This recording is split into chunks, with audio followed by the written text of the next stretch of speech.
დავუშვათ მიხვედით ბანკში, შეავსეთ განაცხადი 2000 ლარიან სამხარებულ სესხზე ან განმოდებაზე და ცოტა ხანში ბანკირი გეუბნებათ პასუხს.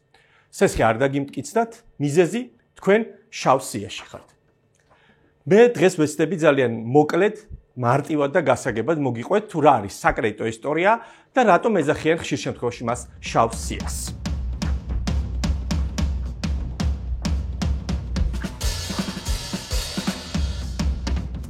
მე ვარ გიორგი კეპულაძე, ეკონომიკური მიმომხილველი და ეს რიცხვების გარეშეც მე-6 ეპიზოდი.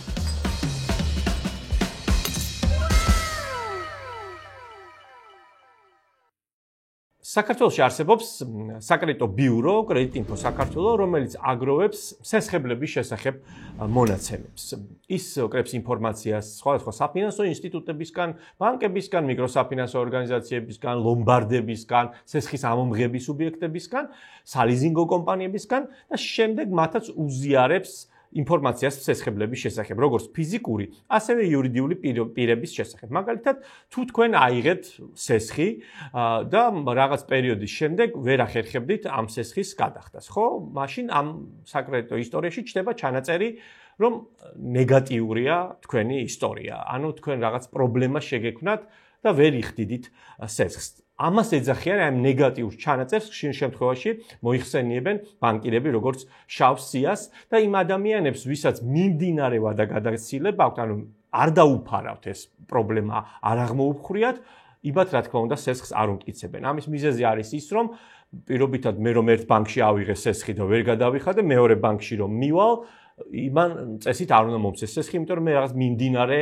ვალდებულება მაქვს, რომელიც არ დამიფარავს. და ამის შესახებ ინფორმაცია სწორედ კრედიტინფო საქართველო აძლევს, როგორც კომერციულ ბანკებს, ასევე სხვა საფინანსო ინსტიტუტებს. და ეს ერთი მხრივ კარგიც არის იმისთვის, რომ რისკების მენეჯმენტი გამარტივდა, ანუ ბანკებს აქვს და საფინანსო ინსტიტუტებს ინფორმაცია ჩვენი მიმდინარე სესხების შესახებ, გადახდების შესახებ, რამდენად დროულად ვიხდით, ხო არ ქონდა ვადაგადაცილებები, რაღაც დაგვიანებები, ჯარიმები ხო არ გვეკისრებოდა და ასე შემდეგ და ასე შემდეგ და ამის შესახებ უკვე ინფორმაცია შეიძლება ითქვას, რომ ყველა საფინანსო ინსტიტუტისთვის არის საზიარო და საერთო. ყველა საფინანსო ინსტიტუტი ანუ აგროვებს ამ მონაცემებს და აწვდის კრედიტინფო საქართველოს, რომელიც 2005 წელს შეიქმნა საქართველოში. მანამდე პირადად ჩემი სესხის მაგალითზე გეტყვით, რომ 2004 წელს ავიღე პირველი სესხი იპოთეკური და დაახლოებით 1 თვე დაჭირდა ბანკს რომ დაემტკიცებინა. ნუ სანამ ყველა საბუთი მიმატანინეს ხელფასის ცნობა და ამონაწერი და რა ვიცი სამსახურიდან ცნობა რომ დასაქმებული ვიყავი ნამდვილად და ნუ მე ძალიან დიდხანს იფიქრა, რადგან მაშინ არ არსებობდა ეს საკრედიტო ბიურო საქართველოში და ძალიან რთული იყო იმის გაგება პირობითად გიორგი კეპულაძეს სადმე ხო არ ქონდა მანამდე რამე ვალდებულება გადაუხდელი და ნუ აი ამ შემოწმება ძალიან ჭირდა. შესაბამისად ბანკი რისკებს უფრო სხვანაირად თვლიდა და ბევრი დროს ჭირდება და დღეს რომ მაგალითად 10-15 წუთში შეგვიძლია სესხი ავიღოთ, ერთ-ერთი დამსახურება სწორედ კრედიტინფოსის არის, რომელიც როგორც გითხარით, ყოველდღიურად აგროვებს ამ ინფორმაციას და შესაბამისად თავის მისი კლიენტები არიან ძირითადად საფინანსო ინსტიტუტები, მათ უზიარებს სწორედ ამ ინფორმაციას და ისევ შავ სიაზე რომ გადავიდეთ, რატომ ეძახიან. ხო, შავი სია რომ რაღაცა ნეგატიურ ჩანაწერში ვარ, თორემ არსებობს პოზიტიური ჩანაწერების იგივე სიაში ჩვენს საკრედიტო ისტორიაში. ანუ შეიძლება ინგლისურად არის is negative ანუ was negative, ანუ მიმდინარე ნეგატიური ჩანაწერია, როდესაც არ გვაქვს დაფარული და was negative არის, როდესაც ქონდა რაღაც პრობლემა, მოვაგვარეთ, გადავიხადეთ ეს სესხი, დავფარეთ თავის ჯარიმებით და პროცენტებით და ახლა უკვე ჩვენი ისტორია შეიძლება ითქვას, რომ გამოსწორებულია. ამ ინფორმაციას გარკვეული ვადით ინახავს, რა თქმა უნდა, კრედიტინფო საქართველოს. ჩვენ საკრედიტო ბიურო ამ ინფორმაციას ინახავს 5 წლის ვადით, როგორც პოზიტიურ ჩანაწერს, ასევე ნეგატიურს. მაგრამ თუ მიმდინარე ნეგატიურია და მიმდინარე ვადაგადაცილება გვაქვს, ეს მუდმივად რჩება სანამ არ დაიფარება. ანუ თუ ჩვენ თქვათ 10 წლის წინ ავიღეთ სესხილი და რაღაც 7 წლის წინ შევწყვიტეთ მისი გადახდა, არ უნდა გვეგონოს, რომ რაღაცა ხანდაზმულობის ვადა ეს 5 წელი გავა და აღარ იქნება. სანამ არ დავფარავთ სხვა საფინანსო ინსტიტუტებს ექნებათ ინფორმაცია იმის შესახებ, რომ მე, თქვათ, მიკროსაფინანსო ორგანიზაციაში ან ბანკში ვერ გადავიხადე სესხი, შესაბამისად ეს სულ იქნება ეს ჩვენს საკრედიტო ისტორიაში. ძალიან მნიშვნელოვანია, რომ არ მოვხვდეთ ხოლმე, ხო? ნუ მესმის, რომ ძალიან რთულია საქართველოს ეკონომიკის პირობებში, ძალიან ბევრ ადამიანს აქვს სესხი, ზუსტ რიცხვებს ძალიან ცოტა ხანში გეტყვი თუ რამდენ ადამიანს აქვს სესხი და რამდენ მათგანს აქვს ვადაგადაცილება სხვა სესხზე. ხო, ძალიან რთულია მესმის, მაგრამ საკრედიტო ისტორია გვიფუჭდება, როდესაც ვერ ვიხდით დროულად ჩვენს ვალდებულებებს. და გჩნდება ეს ნეგატიური ჩანაწერი. და შესაბამისად კრედიტინფო საქართველოს თვითონ ანუ კი არ იგონებს რამეს, ხო? უბრალოდ არის ბაზა, ერთიანი სერვერი, ასე ვთქვათ, რომელიც აგროვებს მონაცემებს სხვა საფინანსო ინსტიტუტებისგან. იმისთვის რომ ჩვენზე არ იყოს ნეგატიური ჩანაწერი, მნიშვნელოვანია, როგორც გითხარით, რომ გავფაროთ დროულად და თუ გაჩნდება, მერე ვეცადოთ, რომ გამოვასწოროთ ეს ჩვენი გადახდა. ხშირად აინტერესებთ ხოლმე, რომ აი ვარ ამ შავ სიაში დაურეკავთ ჩემთვისაც პირადად და უკითხავთ, რომ აი მოვხვდი ამ შავ სიაში და აი როგორ ამოვიდე, თქვათ, შავი სიიდან. ესეც ძალიან მნიშვნელოვანი კითხვაა, ხო?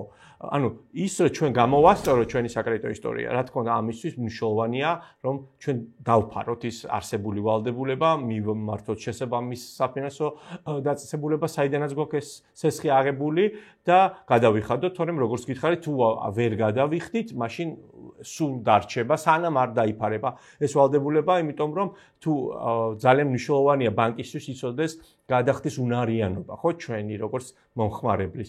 თუ ვერ აფასებს ჩემს გადახდის უნარიანობას, ის უფრო მეტ რისკს იღებს საკუთარ თავზე და შესაბამისად მას შეიძლება სულ არ უღირდეს ასეთი სესხის გაცემა.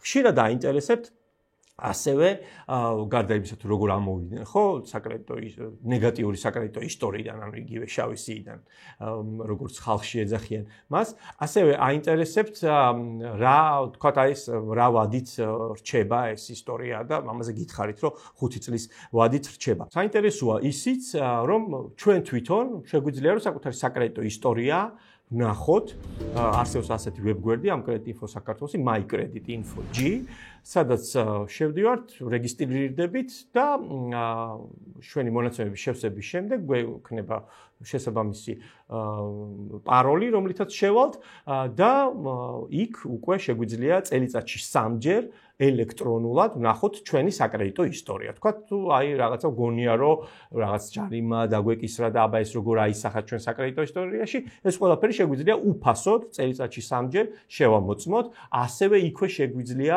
ვნახოთ ჩვენი სარეიტინგო ქულა და შეფასება, როგორი შეფასება და რეიტინგი, როგორი რეიტინგი გვაქვს ჩვენს საკრედიტო ისტორიას, როგორი რეიტინგი აქვს და რატომ არის ეს მნიშვნელოვანი, ამასაც მოგიყვებით, ამ რეიტინგზეც მოგიყვებით. წელიწადში 3-ჯერ ამას ვაკეთებთ უფასოდ. თუ დამატებითი სერვისები გჭირდება, აქვს რაღაც ფასიანი სერვისებიც mycreditinfo.g-ს და შეგიძლიათ იქ ნახოთ, როგორც გითხარით. რას ნიშნავს ეს სარეიტინგო ქულა და როგორ დგება ის და ჩვენი რეიტინგი საკრედიტო როგორ დგება. ეს დამოკიდებულია რამდენიმე ფაქტორზე. პირველ რიგში, რა თქმა უნდა, სასესხო პროდუქტების მოხმარების სიხშირეზე, დროულ გადახდებზე, ქონდა თუ არა ჯარიმა, ან ვადაგადაცილება, რამდენად დროულად დავფარეთ სესხი, წინსწრებით დავფარეთ თუ არა და ამასაც აქვს გარკვეული მნიშვნელობა. და სხვათა შორის, ცოტა კურიოზულია შეიძლება ითქვას, მაგრამ თუ ადამიანს უბრალოდ არასდროს არ ქონია სესხი, მას შეიძლება უფრო მის შესახებ რახან მონაცემები არ არსებობს, შესაბამისად, მას არანაირი ქულა არ აქვს და ბანკი ხშირ შემთხვევაში ცოტა ეჭვითაც კი უყურებს, სანამ პირველ სესხს დაუმტკიცებს, იმიტომ რომ მასზე არანაირი ინფორმაცია არ მოიპოვება თუ როგორი გადამხდელია. ვიღაც ვისაც ქონდა თქვა სესხი დროულად დაფარა, ან ვერ დაფარა, მასზე კრედიტინფო აწვდის, ხო, სრულ ინფორმაციას საკრედიტო ისტორიის სახით, ხო, მინიმუმ ბოლო 5 წლის გადახდებს და წარმოიდგინეთ, რომ არის ადამიანი, ვისაც არ ქონია არასდროს სესხი, რა თქმა უნდა, მის შესახებ არანაირი მონაცემი არ არსებობს. ამიტომ შეიძლება ვიღაცას, ვისაც არასდროს სესხი არ ქონია, მას უფრო შედარებით ცუდი პირობები შესთავაზოს ბანკმა, ვიდრე იმას, ვისაც ქონია სესხი და რა თქმა უნდა, დროულად დაუფაროს. ეს არის ძალიან მნიშვნელოვანი. აი ამის მიხედვით, ჩვენი გადახდების მიხედვით, რამდენად ხშირად მოვიხმარდით სხვა სასესხო პროდუქტს, ამის მიხედვით დგება ჩვენი სარეიტინგო ქულა, არის A, B, C, რომელიც კარგულად ითვლება და არის D და E, რომელიც უკვე ცუდი ისტორია შეიძლება ითქვას და შობს რომ გამოვასწოროთ ეს და როგორ გამოვასწოროთ, გამოსწორების ერთადერთი გზა არსებობს, რომ ჩვენ ეს სესხი გადავიხადოთ და ის ვალდებულება დავფაროთ და შემდეგ უკვე გამოსწორდება.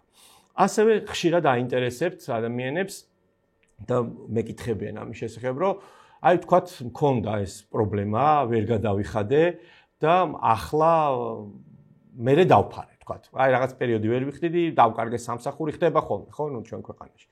და ვერ გადავიხადე, მაგრამ აი მერე დავფარე, იმიტომ რომ 3 თვის მერე თუ 4 თვის მერე გამიჩნდა გარკვეული შემოსავალი და ეს ვალდებულება მოვიშორე, ასე ვთქვათ, ხო?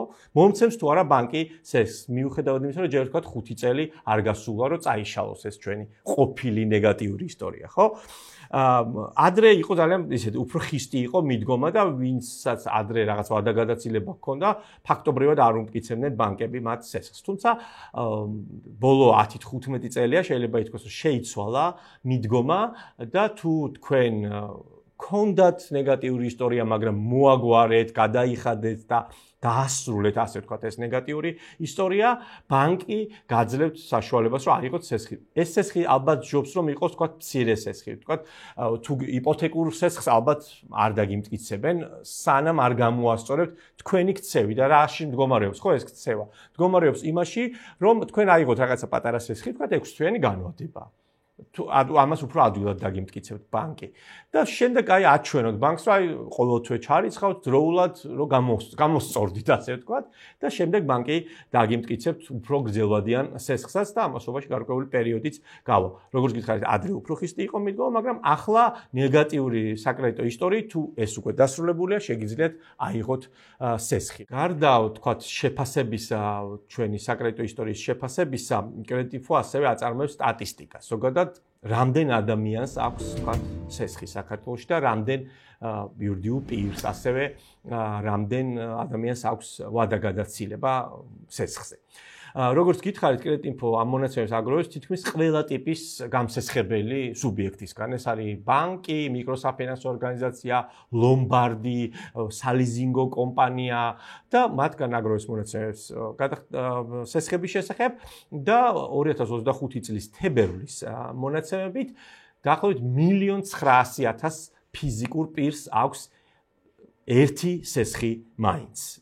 ან ლომბარდში, ან მიკროსაფინანსოში, ან ბანკში აქვს სხვადასხვა ტიპის სესხი და ალბათ შეიძლება თქვას, რომ ძალიან საგანგაშოა ის ინფორმაცია, რასაც ახლა გეტყვით, რომ ყოველი მეხუთე ფიზიკური პირი არის ვადაგადაცილებაში. ანუ ის ვერ იხდის სესხს და მისი ვადაგადაცილება არის 30 დღეზე მეტი. ანუ 1,900,000 სესხებლიდან სადღაც 370,000 ვერ იხდის ერთ სესხს მაინც, ანუ ერთ სესხზე მაინც აქვს, ზოგს რამდენიმეზე აქვს სამწუხაროდ.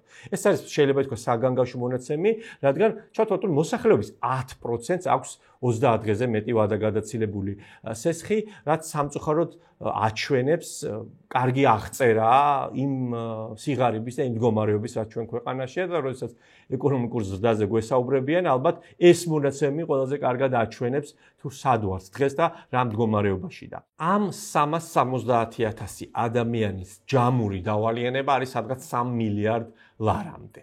ანუ საშუალოდ ერთ ადამიანზე დაახლოებით 10,000 ლარიანი ვალდებულება. ანუ ეს უხეშად რო დავთვალოთ. ცოტა მეტი, ცოტა ნაკლები. საშუალოდ ასე გამოდის. და შეიძლება ითქვას, რომ უმრავლესობა ვადაგადაცილებული სესხების არის მოხვედრილი უკვე ეგრეთ წოდებულ სესხის ამომღები კომპანიის ანგარიშებზეა. შეიძლება ითქვას, მათ პორტფელშია და ისინი მუშაობენ ეს სესხის ამომღები კომპანიები, რომ ამოიღონ ეს სესხები. ნაწილი არის, რა თქმა უნდა, ბანკების, დაახლოებით 100,000 ფიზიკურ პირს აქვს ერთიან რამდენიმე ვალდებულება დასაფარი ბანკში და დაახლოებით სადღაც 300,000-მდე ფიზიკურ პირს აქვს მიკროსაფინანსო ორგანიზაციებში, ლომბარდებში და აი სესხის ამომღებ კომპანიებში ვადაგადაცილება და შეიძლება ერთ ადამიანს მაგალითად ჰქონდეს ბანკშიც პრობლემა, მიკროსაფინანსო ორგანიზაციაშიც ან ლომბარდში და მიკროსაფინანსო ორგანიზაციაში ერთდროულად. ამიტომ აი როგორც გითხარით, საკმაოდ ისეთი საგანგაშო მონაცემებია და თუ კრედიტინფო საქართველოს ყოველთვიურად აახლებს ამ მონაცემებს და შეიძლება ითქვას, რომ ტენდენცია სამწუხაროდ არ არის შემცირების, რაც კიდევ ერთხელ აჩვენებს თუ რა მძიმე ეკონომიკური მდგომარეობაა ჩვენს ქვეყანაში. ის რომ სესხებლების რაოდენობა დიდია და მე მგონი აქტიური მოქალაქეების 90%-ს მაინც აქვს სესხი, ეს შეიძლება ითქვას არ არის ცუდი. სესხის აღება თუ შეუძლია ადამიანს, მას გადახდაც შეუძლია. კარგი იქნებოდა რომ დანაზოგები ყოფილიყო, მაგრამ არა უშავს. ადამიანს შეუძლია რაღაცა სესხი აიღოს ვალდებულება, რაღაცა შეიძინოს ამით და ამით ვთქვათ რაღაცა საყოფა ცხოვრება მდგომარეობაც გაიუმჯობესოს, მაგრამ როდესაც ყოველ მეხუთეს ამ სესხებლებიდან აქვს პრობლემა, ეს უკვე ნამდვილად საგანგაშო მონაცემია. რაც შეეხება ამ სესხის ამომღებ კომპანიებს, ძალიან ხშირად გვსმენია ალბათ პრეტენზიები მათთან დაკავშირებით, მათ ქმედებებთან დაკავშირებით, მეთოდებთან დაკავშირებით სესხის ამოღების, თუმცა ეს ცალკე დიდი თემაა და ჩვენ აუცილებლად ვეცდებით რომ ჩავწეროთ ცალკე ეპიზოდი, სადაც ვისაუბრეთ პრობლემურ სესხებზე და ამ სესხების ამომღებ კომპანიებზე. კიდევ ერთი კითხვა უჩნდებათ ხოლმე მომხმარებლებს, რომ წინსწრებით სესხის დაფარვა ხო არ აუარესებს, თქვა ჩვენს საკრედიტო ისტორიას.